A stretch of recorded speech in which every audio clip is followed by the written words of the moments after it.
أعوذ بالله من الشيطان الرجيم. بسم الله الرحمن الرحيم. وإذا لقوا الذين آمنوا قالوا آمنا وإذا خلا بعضهم إلى بعض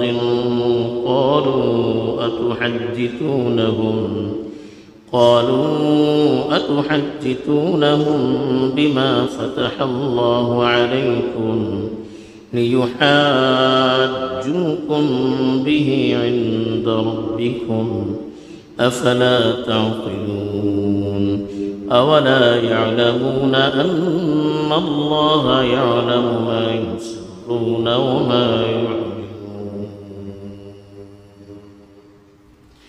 الحمد لله والصلاة والسلام على رسول الله ومن والاه أما بعد.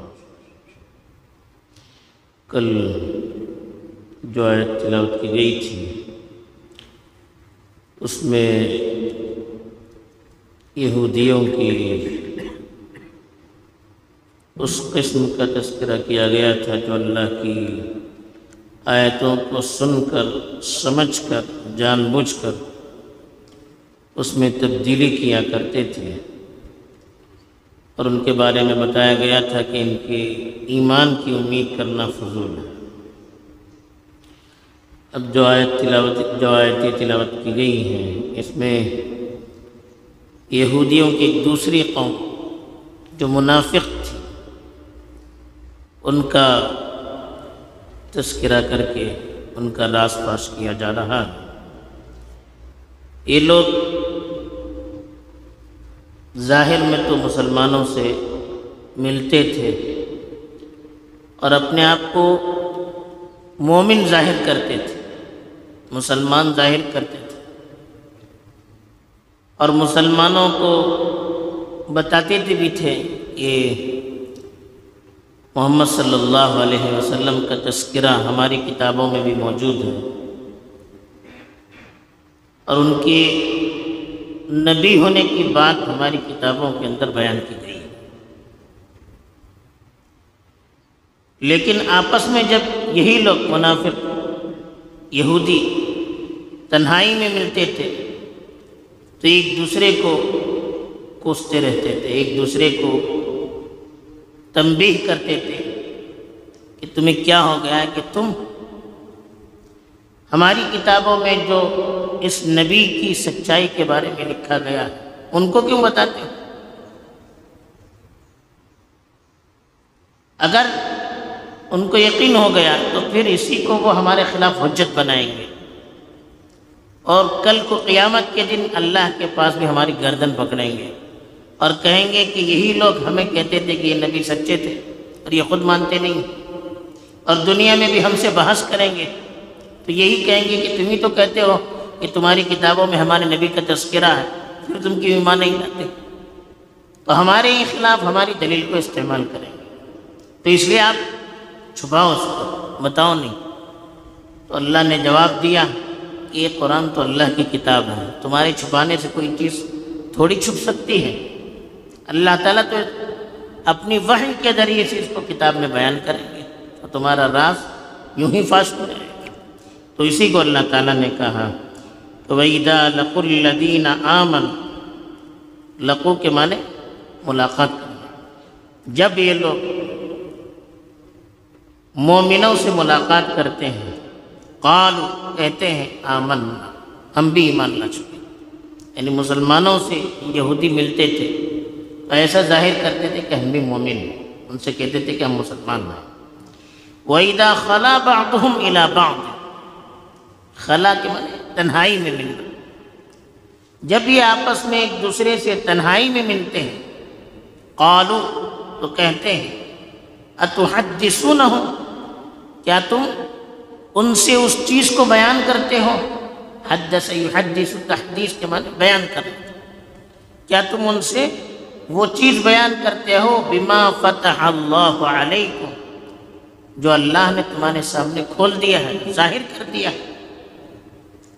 یعنی جب بعض منافقین مسلمانوں سے اللہ کے رسول کے بارے میں ان کی کتابوں میں جو باتیں بیان کی گئی ہے وہ کہتے تھے، تو تنہائی میں ایک دوسرے کو ڈانٹتے تھے اور کہتے تھے کہ ان سے وہ باتیں بیان کرتے ہو جو تمہیں اللہ نے تمہاری کتاب میں بیان کی ہیں، یعنی توریت میں جو باتیں اللہ نے تمہارے سامنے واضح کر دی ہیں، کھول دی ہیں، کلیئر کر دی ہیں، وہ چیزیں تم مسلمانوں سے بیان کرتے ہو۔ لِيُحَاجُّوكُمْ بِهِ، تاکہ وہ اس کے ذریعے سے تم سے بحث کرے، تمہارے خلاف وہ دلیل کے طور پر اس کو استعمال کرے، عند ربکم، تمہارے پروردگار کے نزدیک۔ یعنی یہی بات وہ کل کو اللہ کے پاس بھی ہمارے خلاف دلیل کے طور پر استعمال کر سکتے ہیں کہ یہ دنیا میں تو ہم سے کہتے تھے کہ توریت میں لکھا ہوا ہے کہ یہ نبی سچے ہیں، ان کا دین سچا ہے، اور پھر خود ایمان نہیں لاتے۔ اسی طرح سے دنیا میں اگر بحث ہو جائے تو اپنی سچائی کے لیے ہمارے خلاف ہماری دلیل کو استعمال کریں گے، کہیں گے تم ہی تو کہتے تھے نا کہ تمہارے نبی سچے ہیں، تمہاری کتاب سچی ہے، تم تو خود کہتے تھے کہ تمہاری کتابوں میں یہ سب لکھا ہوا ہے، پھر ہمیں کیوں غلط کہتے ہو؟ یہ مسلمان تمہارے خلاف تمہاری باتوں سے دلیل پکڑیں گے، اس لیے کہتے تھے کہ ان سے بیان نہیں کرنا، تمہاری کتابوں کی چیزوں کو چھپائے رکھنا۔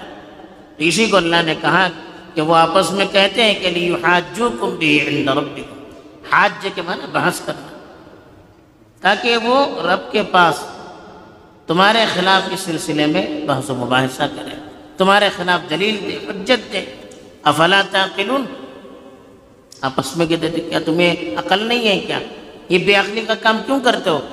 کیوں ان کے سامنے اپنا راز فاش کرتے ہو؟ یہ آپس میں ملتے تو تبصرہ کرتے، مسلمانوں کے سامنے ایک چہرہ، مسلمانوں کے پیٹھ پیچھے دوسرا چہرہ۔ اب اللہ تعالیٰ کہتے ہیں اولا یعلمون، کیا ان کو یہ معلوم نہیں ہے ان اللہ، کہ اللہ تعالیٰ یعلم، جانتے ہیں، ما یسرون، جو کچھ وہ چھپائے ہوئے ہیں، وما یعلنون، اور جو علی الاعلان وہ کرتے ہیں۔ اسر یسر کو میں نے چھپنا، اللہ تعالیٰ ان سے پوچھتے ہو کیا یہ سب دنیا ہی کو سب کچھ سمجھتے ہیں کیا؟ ان کو معلوم نہیں اللہ کی کتاب ہے۔ یہودیوں کے ذہن میں اس وقت بھی یہ تھا یہ قرآن اللہ کی کتاب نہیں ہے، بعض لوگوں کے نزدیک یہ ادھر ادھر سے باتیں جمع کر کے اللہ کے رسول نے تیار کی۔ اور آج بھی جو بہت سارے انگریز ہیں، اہل کتاب ہیں، وہ یہی فرض کیے ہوئے بیٹھے ہیں کہ یہ قرآن اللہ کی کتاب نہیں ہے، کچھ یہودیوں کی کتاب سے، کچھ نصرانیوں کی کتاب سے ملا کر جمع کی ہوئی ایک کتاب۔ اللہ کے بارے میں، آخرت کے بارے میں ان کا تصور کلیئر نہیں، تو اسی کو اللہ تعالیٰ نے یہاں کہا کہ تم کیا یہ سمجھتے کہ یہی سب دنیا میں سب کچھ ہے؟ ان کو معلوم نہیں کہ اللہ تعالیٰ تم چھپ کر جو کرتے ہو وہ بھی جانتا ہے، کھل کر جو سب کے سامنے کہتے وہ بھی جانتا ہے۔ یعنی مسلمانوں کے سامنے آ کر کھل کر تم بولتے ہو یہ بھی اللہ کو معلوم ہے، اور آپس میں چھپ کر جو تم سازشیں کرتے ہو یہ بھی اللہ کو معلوم ہے۔ تو یہ تمہارا راز چھپ کر رہنے والا نہیں، یہ بھانڈا پھوٹ کے ہی رہے گا۔ اور یہی ہوا، اللہ تعالیٰ نے قرآن مجید میں ان کی ایک ایک کمزوریوں کو، ایک ایک سازشوں کو کھول کر بیان کیا، تاکہ ان کو معلوم ہو جائے کہ ان کی کوئی چیز اللہ کے نزدیک چھپی ہوئی نہیں ہے۔ بہرحال یہ منافقوں کا وتیرہ اور ان کی علامت بتائی کہ جو چھپ کر یہ کرتے ہیں، کھل کر یہ کرتے ہیں، اندر سے کچھ رہتے ہیں، باہر سے کچھ رہتے ہیں۔ یہ منافقوں کی صفت ہے۔ مسلمانوں کو ان صفات کو اختیار کرنے سے پرہیز کرنا چاہیے۔ دوسری چیز یہ بتائی گئی کہ اللہ کے نبی کا تذکرہ خود دوسری کتابوں میں بھی موجود ہے، اور اس کو جانتے بھی ہیں اور بیان بھی کرتے ہیں، لیکن مصلحت کے لیے چھپائے رکھتے ہیں۔